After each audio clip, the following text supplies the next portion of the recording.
ஊடகங்கிறது ஜனநாயகத்தின் 4வது தூண் சொல்லிட்டு நான் கேள்விப்பட்டிருக்கேன்.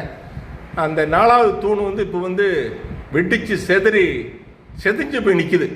என்றைக்கு வேணாலும் சாஞ்சு ஊழலாங்கிற நிலையில் இருக்குது. அதுக்கு என்ன காரணம் கேட்டிங்கன்னா எல்லாம் ஊழல், பணம், காசு, சுயநலம். தன்னுடைய சுயநலத்துக்காக பணத்தை வாங்கிட்டு பத்திரிகையில் என்ன வேணாலும் எழுதலாம், என்ன வேணாலும் சொல்லலாம். அது மக்கள் நம்பிடுவாங்கன்னு சொல்லிட்டு இவங்களை அறிவாளியை நினச்சிக்கிட்டு, மக்கள்லாம் முட்டாளை நினச்சிக்கிட்டு பல பேர் செய்திகளை வதந்திகளை, பொய் செய்திகளை ஊடகத்தில் பரப்பி மக்கள் நிலையை மாற்ற பார்க்குறாங்க. மக்கள்கள் மக்களை முட்டாள் நினச்சிக்கிட்டு இவன் அறிவாளி மாதிரி நினச்சிக்கிட்டு பேசிகிட்டு இருக்காங்க. மக்கள் என்றைக்குமே அறிவாளிகள் தான். இவர்கள் முட்டாளுங்கிறத மக்கள் காலங்காலமாக நிரூபிச்சிட்டு இருக்காங்க. யாரை தேர்ந்தெடுக்கணும், யாருக்கு ஓட்டு போடணும், யாருக்கு ஓட்டு போட்டால் நாடு நல்லாயிருக்கும் அப்படிங்கிறத மக்கள் காலங்காலமாக நிரூபிச்சிட்டு இருக்காங்க. அது குறிப்பாக தமிழ்நாட்டு மக்கள்கிட்டே இது மாதிரி ஒரு பொய் செய்திகளை ஒருத்தன் பரப்பிட்டு இருக்கான்னா அது என்ன கேட்டால் எங்களுக்கு ஊட தருமம், நான் அங்கே போய் கேட்டேங்க, என்ன ஆதாரம் அங்கே போய் கேட்டேங்கிறதுக்கு யார் சொன்னது? திமுக தொண்டர்களை பற்றி இதில் ஒரு திமுககாரங்க வீட்டில் போய் இவன் 10 ஓட்டு 12 ஓட்டு இருக்குதா போய் விசாரிச்சாங்களாம். அத்தனை பேரும் விஜய்க்கு ஓட்டு போகிறோன்னு சொன்னாங்களாம். திமுக தொண்டனை பற்றி தெரியுமா உனக்கு?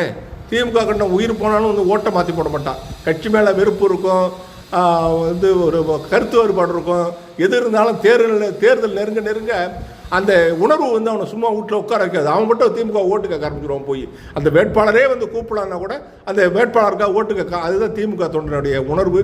ஒரு அடிப்படை ஓட்டு தெரியுமா? திமுகவோட அடிப்படை ஓட்டு 30 விழுக்காடு. திமுகவோட அடிப்படை ஓட்டு 30 விழுக்காடு. இந்த 30 விழுக்காடு மாறவே மாறாது, எந்த காலத்துலையும் மாறாது. அப்படி குறைஞ்சிருந்தாலும் 1% 2% குறையும், அவ்வளோதான். அதை தவிர ஓட்டு ப்ளஸ் ஆகுது. இப்போ இளைஞர்கள் இந்த இதில் திமுகவில் சேர்றாங்க.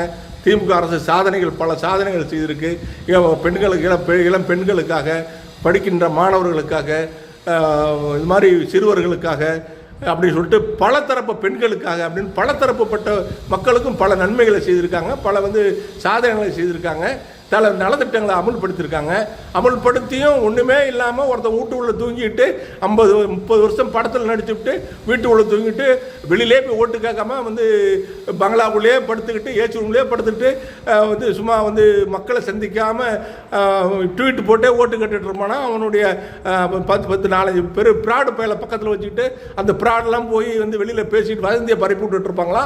அவன் ஆட்சிக்கு வந்துடுவாங்களா. கடுமையான போட்டியாக அவன் சொல்கிறான் பாருங்க. எவ்வளோ ஏடா மக்கள்லாம் என்னடா பைத்தியக்காரனா நீங்கள் சொல்கிறதெல்லாம் கேட்டு போகிறதுக்கு? அடா முட்டாள்களா? மக்கள் உங்களுக்கு சரியான புத்தி கொடுப்பாங்க. மக்களை முட்டாள் நினைக்காதீங்க. நீங்கள் தான்